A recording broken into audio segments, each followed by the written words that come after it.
In 1940, many countries tried to remain neutral during the war, but as the war became truly global, many neutrals were forced to choose either one side or the other. On the game board, neutral territories are in this lighter color with lines through them. There are three types of neutral territories in the game. There are friendly neutrals, unfriendly neutrals, and strict neutrals. Friendly neutrals are ones that are more sympathetic to your cause. So for example, if I were the German player, then a pro-Axis neutral territory would be a friendly neutral, a pro-Allies neutral territory would be an unfriendly, and a strict neutral like Turkey, because it's neither pro-Axis or pro-Allied. If I'm the German player, on my non-combat move phase, I can move my units into a friendly neutral territory. I would place a control marker on the territory to show that I now own the territory and it is no longer neutral. It is a German-controlled territory. I increase my national production level by the number in the circle. There's also an infantry silhouette here with a number 4 by it. This means that I get to put 4 German infantry units in this territory. I can now use these 4 infantry units in a later turn. Now let's consider an unfriendly neutral. Yugoslavia is pro-Allied, so they are unfriendly neutral to the German player. In the combat movement phase of the German turn, they could combat move these 3 infantry into the pro-Allied territory. The infantry silhouette with a number 5 by it means that the standing army is now activated. So now you can choose any other Allied country and you place 5 infantry there. Now during the combat phase, this battle would ensue. If the Germans are victorious in the battle, you would place a control marker there to signify it's now German controlled and adjust your national production level by 2. If the Germans are unsuccessful, the remaining Allied troops remain there. They can't move out of this territory, but they can be attacked again by German units in another turn. For strict neutrals, let's take Turkey and let's assume that it's the Soviet Union's turn. They may decide that they want to invade Turkey with these units. So they can move in there on the combat movement phase of their turn. You choose one of the opposing sides and raise the standing army, the number of which is denoted by the infantry silhouette and the number. So I would put, let's say, 8 German infantry units there. You would resolve this combat in the combat phase of the Soviet Union's turn. If the Soviet Union is successful, you place a control marker there and increase your national production level by the number in the circle. If the Soviet Union was not successful, the opposing units remain there. They cannot move out of the territory, but can be attacked in a future turn. Once you invade a strict neutral, all other strict neutral territories on the game board become pro-Axis or pro-Allied, according to which side invaded. Since the Soviet Union invaded Turkey here, a strict neutral, all other strict neutrals on the game board would now become pro-Axis. If the Axis powers invade a strict neutral, then all other strict neutrals on the game board become pro-Allied. Another note is that you can only make these moves into neutral territories if you are currently in a state of war. If you are not in a state of war, then you can't move into neutral territories. So at the beginning of the game, when the Soviet Union is not at war with anyone, the Soviet Union player cannot move into a neutral territory, whether it be strict, friendly, or unfriendly. Not only does a naval base allow you to repair damaged units, but a naval base also allows ships departing from a sea zone adjacent to a territory that contains a naval base to move 1 extra space. So normally ships move 2, so when departing from a sea zone next to a territory with a naval base, they can now move 3. So 1, 2, 3. An operative airbase on an island allows planes on that island to scramble and defend against naval attacks in this adjacent sea zone. So if Japan were to attack naval units here, an operative airbase in Hawaii would allow these fighters to scramble to take part in defense in that sea zone. The Japanese player has the ability to make a special attack, known as a Kamikaze attack. These attacks can only occur when one or more of the following islands are captured or recaptured by the Allies: the Philippines, Marianas, Okinawa, and our Iwo Jima. Once one or more of them are captured or recaptured by the Allies, the Japanese can make this kamikaze attack. The Japanese can make this kamikaze attack when an Allied ship enters one of the sea zones that has a kamikaze symbol on it. These sea zones are Japan, Okinawa, Iwo Jima, Formosa, Marianas, and the Philippines. If an Allied player has moved ships into one of these sea zones, the Japanese player can announce during the conduct combat phase that he or she intends to launch a kamikaze attack against that ship. A kamikaze attack can only target specific enemy warships. The Japanese player must declare how many kamikaze attacks will be made, in which sea zones they will be used, and which enemy ships will be attacked by each kamikaze before any dice are rolled.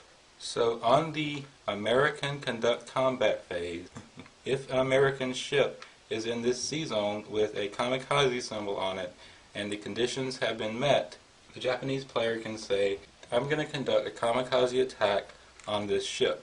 And there are special markers the Japanese have to denote each kamikaze. They only have 6 kamikaze defensive measures to take during the game. More than one kamikaze attack can be made against the same ship. Kamikaze units have an attack roll of 2 or less. If a hit is scored, it must be applied to the chosen unit. Sea units hit by kamikaze attacks are immediately removed and do not get to fire back.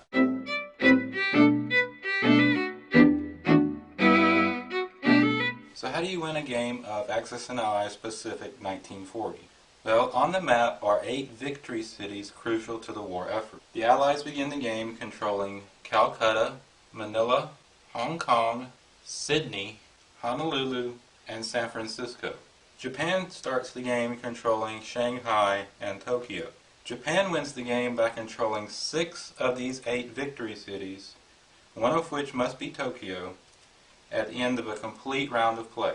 The Allies, Great Britain, the United States, China, and Anzac, win the game by controlling the territory of Japan and holding it until the end of the Japanese player's turn following the capture of the territory, as long as they control at least one Allied capital, the Western United States, India, or New South Wales. So how do you win a game of Axis and Allies Europe 1940? On the map are 11 victory cities crucial to the war effort. The Allies begin the game controlling Ottawa, Washington, London, Paris, Cairo, Leningrad, Moscow, and Stalingrad. The Axis powers began the game by controlling Berlin, Rome, and Warsaw.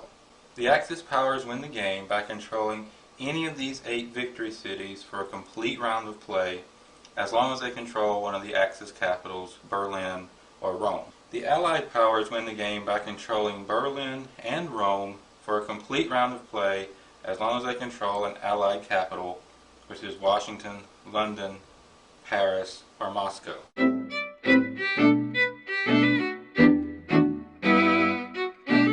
So if you have both Axis and Allies Pacific 1940 and Axis and Allies Europe 1940, you can play them individually as theater level games.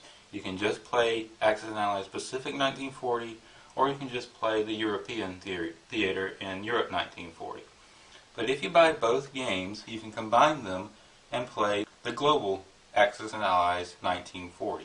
The way you do that is you just set up the maps as you do for each theater level game, and then you join the maps together in the middle, like so. Let me give you a panoramic shot of the entire map.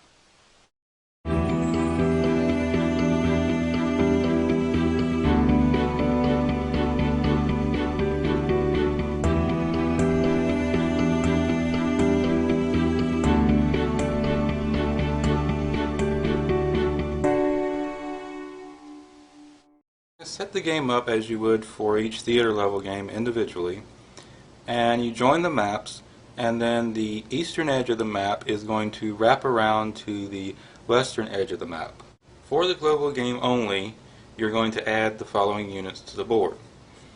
In the Soviet territories of Amur, Sakha, and Buryatia, you're going to add 6 infantry.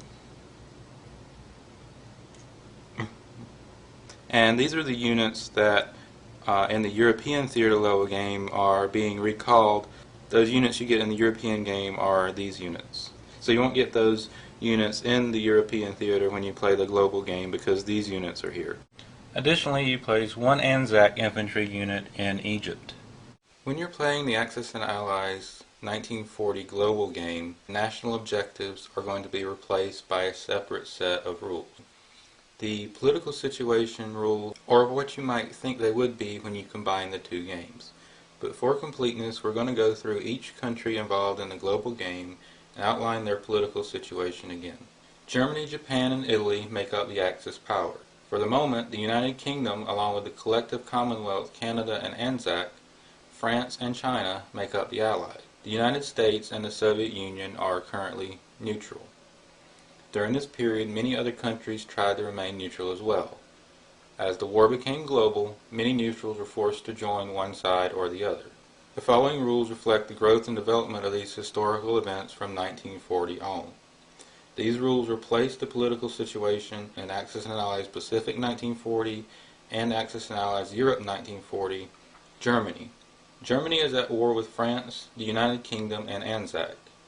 Germany can declare war on the United States, the Soviet Union, or China at the beginning of the combat move phase of any of its turns. A state of war between Germany and one of these three powers won't affect its relations with the other two. The Soviet Union begins the game at war with nobody. The Soviet Union may not declare war on any European Axis power before turn 4 unless first declared war upon by a European Axis power. When not yet at war with Japan, in addition to the normal restrictions, the Soviet Union may not move units into China. Japan. At the beginning of the game, Japan is at war only with China.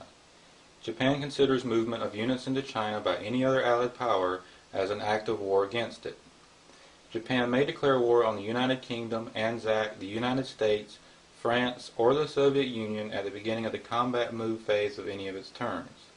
A declaration of war by Japan against either the United Kingdom or Anzac will immediately result in a state of war between Japan and both of those powers. A state of war between Japan and France or between Japan and the Soviet Union will not affect relations between Japan and the United States and vice versa.